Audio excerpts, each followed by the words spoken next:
Hi, and welcome to the X22 Report Spotlight. Today we have a returning guest, Kim Bright. Kim is the founder of Brightcore. She's been helping Americans get healthy for nearly 50 years, and I am very happy and honored to have Kim back on the X22 Report Spotlight. Kim, welcome back to the Spotlight. Oh, thank you so much, Dave. It's good to be back. Hey, Thanks for being back. And what's very interesting is that RFK Jr. and President Trump, they've been changing the entire health industry. And we've been stuck in a certain way of thinking for a very long time. And we've been, looking at the food pyramid in a certain way. Vaccines, food, you name it. They've told us certain things about all of these different products. And now RFK and President Trump, they're kind of reversing everything that they have been telling us. And what's very interesting, and I just saw this the other day, President Trump, he was talking about milk and he was talking about cognitive ability. And it feels like he continually brings it up. Oh, I passed my cognitive test. I wonder if every other politician can do that. And they're saying, oh, milk helps with your cognitive ability. And what we're seeing right now is dementia. With Alzheimer's, and we'll discuss that in a little bit, but we're starting to see that increase among those, 30 to 50 years old. And it's, people are starting to realize it. And I think the population is getting a little bit older now, and people are starting to see certain things. I mean, is this what you're seeing now? Is things that you've been looking at since you've been dealing with health for a long time? Is this what you're seeing? Oh, yeah. The whole thing about milk, they pulled out the fat, with the whole milk going away. And fat is what helps our brain, to a large degree, especially when you're a growing child. And, you're right. Dementia rates are increasing among 30 to 54-year-olds in the United States. There's 55 million people worldwide, Dave, that are living now with Alzheimer's or some other form of dementia. And, I'm 71 and I've been focused on my brain health and doing everything I can to keep it healthy for years. But so many people didn't realize how important your brain health is. But it doesn't just affect older people. The early onset Alzheimer's, it's now affecting, as you said, the people in their 30s and 40s. And there's actually reports that are showing spikes, such as a 373% increase in diagnosis among 30 to 44-year-olds, and a 311% increase in 45 to 54-year-olds just in the United States alone in recent years. Now, why do you think this is? Do you think it has to do with food? Do you think it has to do with vaccines? Do you think it's a combination of all these things? I think it's a combination of so many things that they've thrown at us that have been incorrect, told us what to do. The big pharma companies, all these, the poisoning of our air, the poisoning of our foods, all these things that, they've been doing for many, many years. And it's no wonder that it's entirely opposite what RFK Jr.'s telling us now compared to what it's been over the past, 50 years. I don't know personally anyone with dementia. I think on my wife's side, her great-grandparents, there was someone that had it. Have you experienced this before? Yes.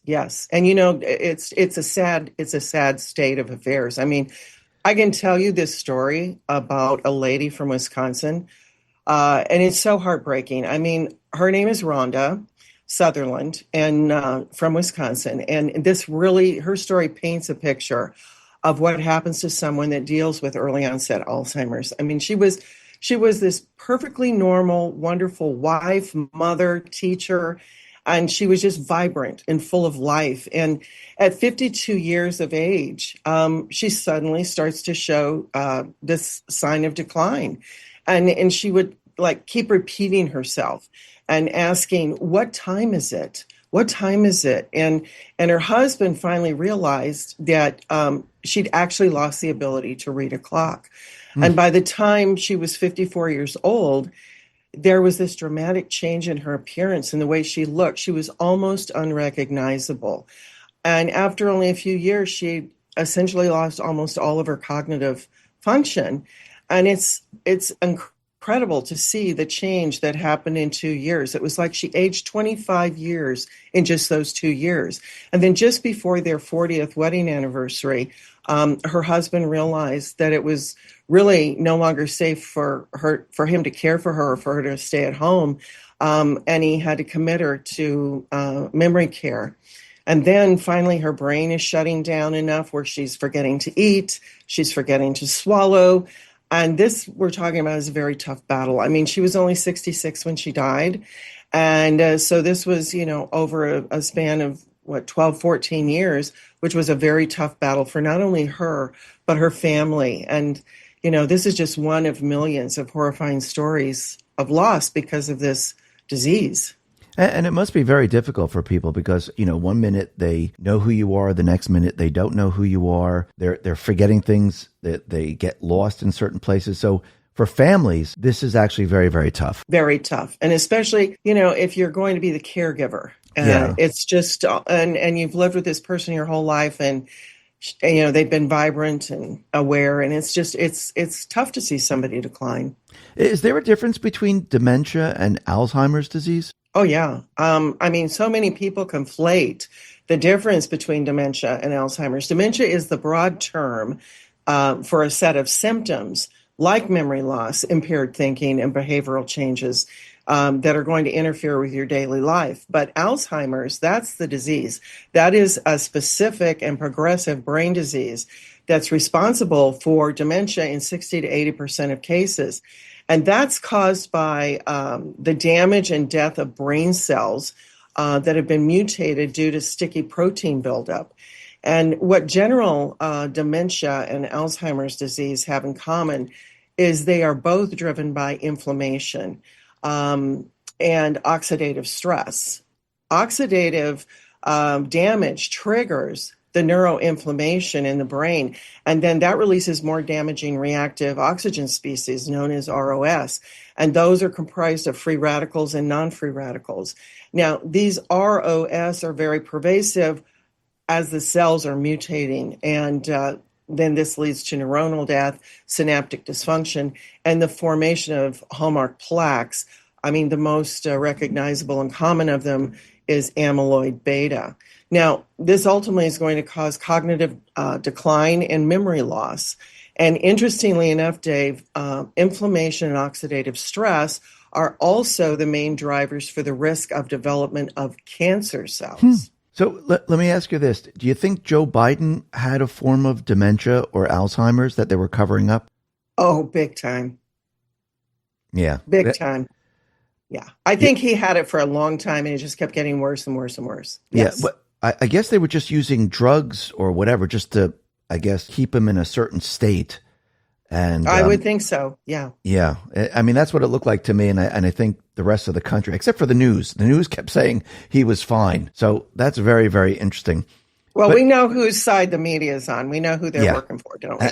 Absolutely. What's very interesting, I mean, we started off, talking about food and things like that, and dementia and RFK. And RFK actually took the entire food pyramid, and I guess it's no longer a pyramid because now it's upside down. So basically, he's changed everything that we know about food. Now, again, food can be good, food can be bad. I mean, there's food that's, chemicalized and they put a lot of crap in it, and that's, bad food. And then you have the healthy food that's really good for you and that helps you out.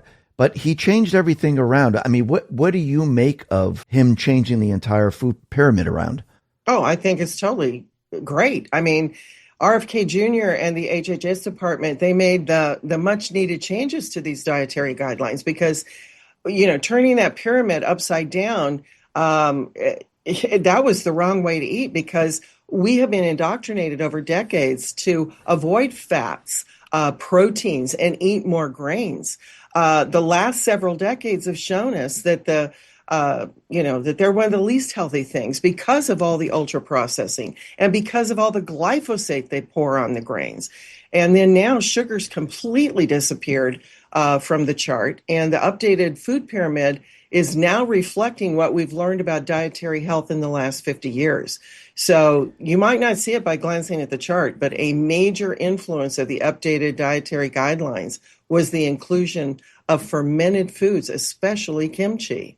My daughter, she eats kimchi. Now, kimchi has a certain smell to it. And one time she had it in the refrigerator and the smell from kimchi was terrible. But she likes it. She likes eating it. She's a health nut. So she likes eating that food. But again, for those people that there are certain foods that you smell and you don't like and things like that. And there's other ways to take it. And I know kimchi is very good for your gut, very good for your health. And And I think the food is connected to diseases. Food is connected to dementia. I think food is connected, just like vaccines, on the opposite way. The drug is actually causing those things. I think certain foods that we're eating today is also causing these problems.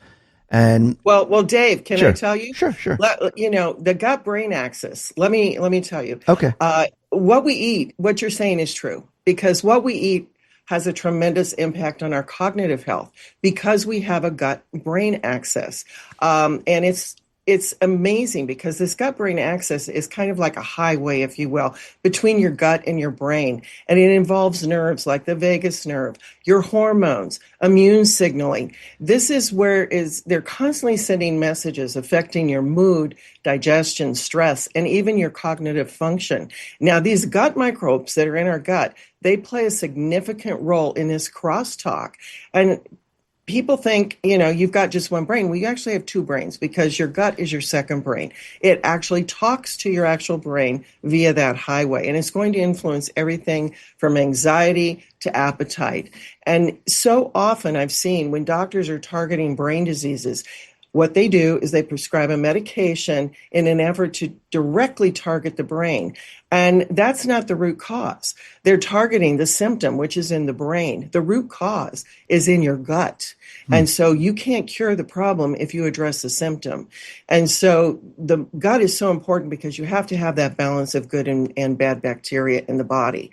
And there's been a stunning scientific breakthrough that's reshaping actually what we know about Alzheimer's disease, because this study came out where it showed that researchers took healthy rats and simply by transplanting gut bacteria, it turned them into unhealthy rats that had Alzheimer's. So this is pretty stunning. And so it really does show what we put in our body, eat or consume, is directly going to determine the state of our health, whether it's our brain health or any other place in our body. So you mentioned fermented foods. What is the fermented foods? What do they do? How do they help you? Well, fermented foods have been around forever. And actually, what is a fermented food for those people that don't know? A fermented food starts like, let's say, a dill pickle. Okay. People all know that. Or cabbage turned into sauerkraut. Fermented foods started, back when they had an overabundance at the harvest. So they had to make these stable so they could have something to eat during the winter when food wasn't growing. And then they found out that as they eat these things, and you mentioned kimchi. Kimchi is the king of fermented foods, and I'll tell you why in just a second. But it was to store these foods so they would have something throughout the winter months and the beginning of spring before they could eat the other things that were growing. So these fermented foods, as they ferment, they develop different bacteria that are healthy and promote the health of our own good bacteria and take away the terrain of that in our gut that is for, the viruses thrive in, the other microbes, bad microbes like fungus and yeast and molds. And so by eating these good fermented foods, it takes away the terrain for the bad guys and increases the good guys in our gut.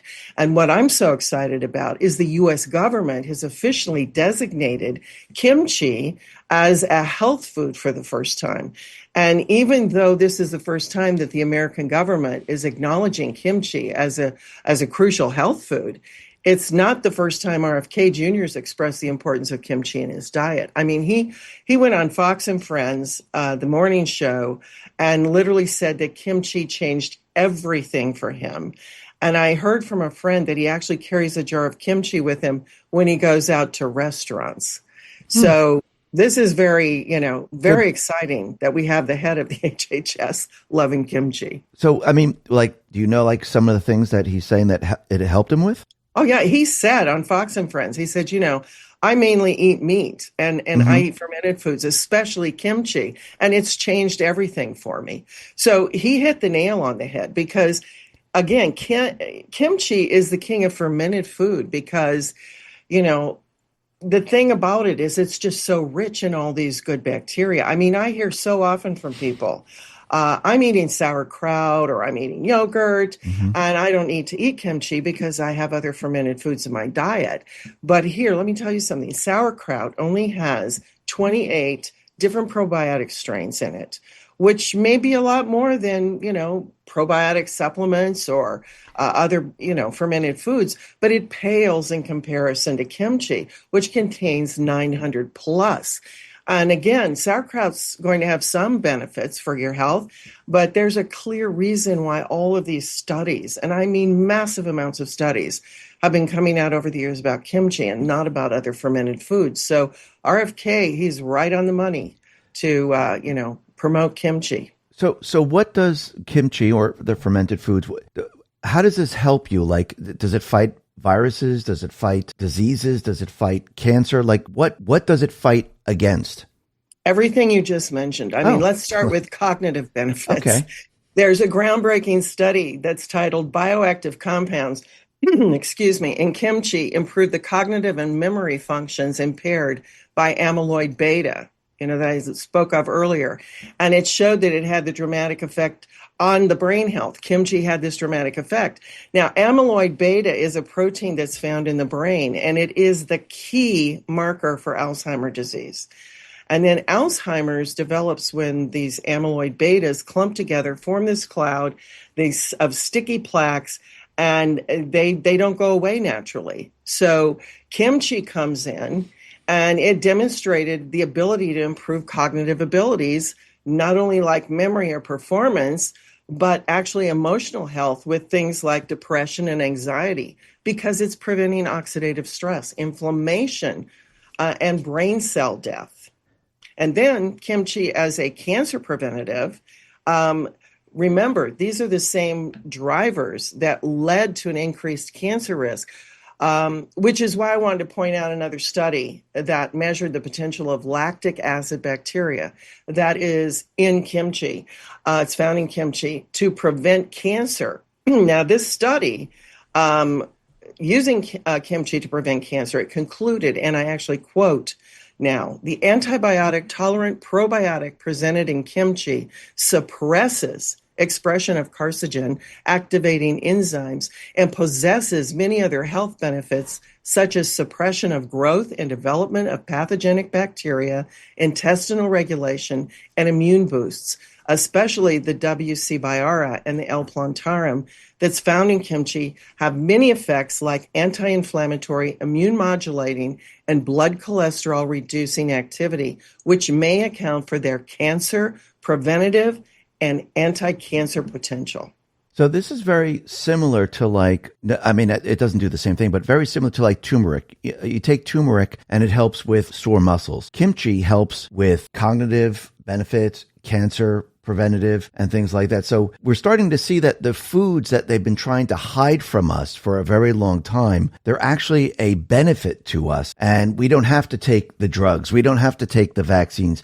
We don't have to do all these things. And I feel that RFK right now is trying to tell everyone, slowly but surely, that these are the foods that you need to be healthy. You don't have to take this drug that the pharmaceutical company is saying you have to take.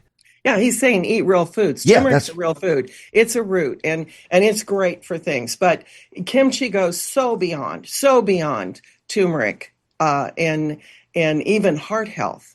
Turmeric's good for your heart health, but kimchi goes way beyond that. I mean, cancer is the second leading cause of death in this country, but heart disease is the number one cause of death. And kimchi has also shown a remarkable variety of health heart benefits.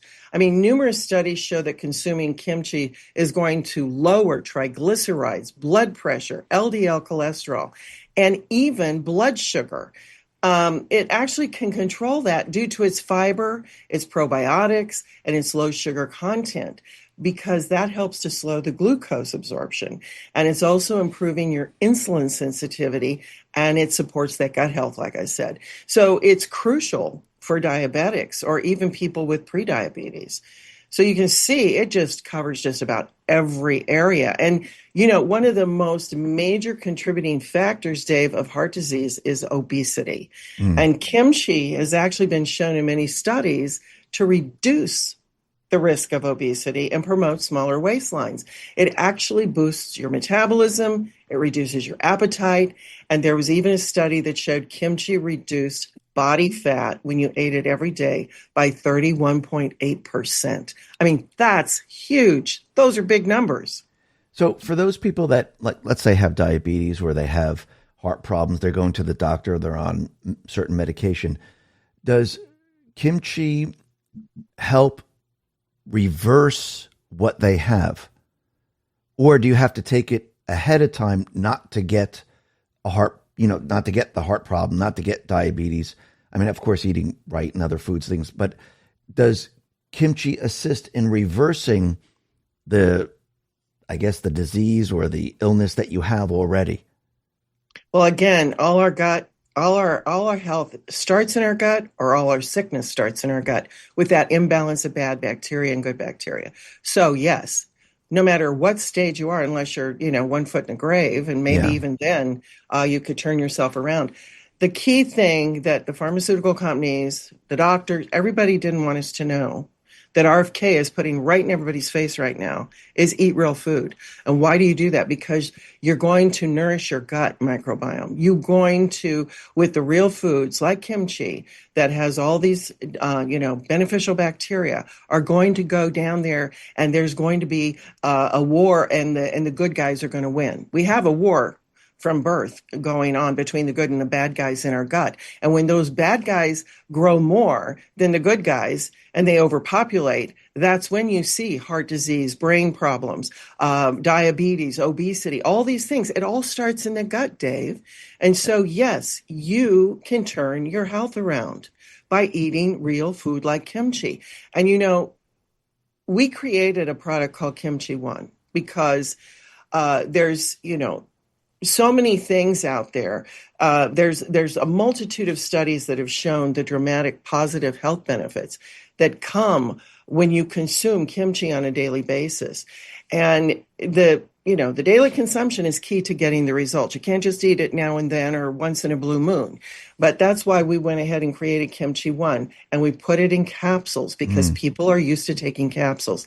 And their American taste buds and the American nose sometimes isn't great with Asian foods. And so when you take it in capsules, the Kimchi One in capsules, you're not dealing with the taste, the smell. Right. And again, if you make homemade kimchi or you buy it from the store, it's very high in sodium. So people that are on sodium restricted diets, this is great for them because we virtually have no sodium in the capsules. 100% made in the USA, non-GMO, all natural. And this is very similar, like I mentioned before, like turmeric. Like turmeric now comes in a pill. Collagen comes in a powder. So kimchi, I think this is just following the same progression as everything else, saying, listen, here, we just put it in a little pill. It's much easier to take, much easier to carry around. I don't know what RFK is carrying around, but this would be a lot easier for him to carry around just a couple of pills. But I think this is what people are starting to do now because, again, it's hard to trust the food industry because, again, like you said, there's a lot of sodium. They try to mask it and they try to do all these things. And you having the pure form and having it, right there, it makes it a lot easier for people. Oh, yeah, we wanted to make it so convenient so that people would actually take it every day and they would start seeing these incredible results because we have so many success stories on Kimchi One. People that had severe gas, bloating, all problems with their digestion and regularity. Guess what? They don't have those anymore. And people who had problems being sick all the time, their immune system was down. They don't get sick as much anymore. Or they don't get sick at all. And people who were dealing with chronic fatigue, so many people dealing with chronic fatigue, especially since 2020, we know what happened then. Well, now they finally have energy again. And there's so many people that are telling us about their friends and family who ask them, what are you doing? You look so different. You look younger. You seem to have more energy. That's happening for people. And again, people that suffered from symptoms and they couldn't pinpoint where these symptoms were coming from, they're feeling better. Let's say people wanted to pick up kimchi, like, what's the website? Where do they go? How do they get it? All right. Well, they can go to mybrightcore.com/X22. And they'll get 25% off using that code X22. Or they can get up to 50% off their order, plus free shipping only when they call in to 888-959-5248. And we want you to call so we can talk to you and make sure this product's right for you. I've been educating people for 50 years, and so we like to talk to people.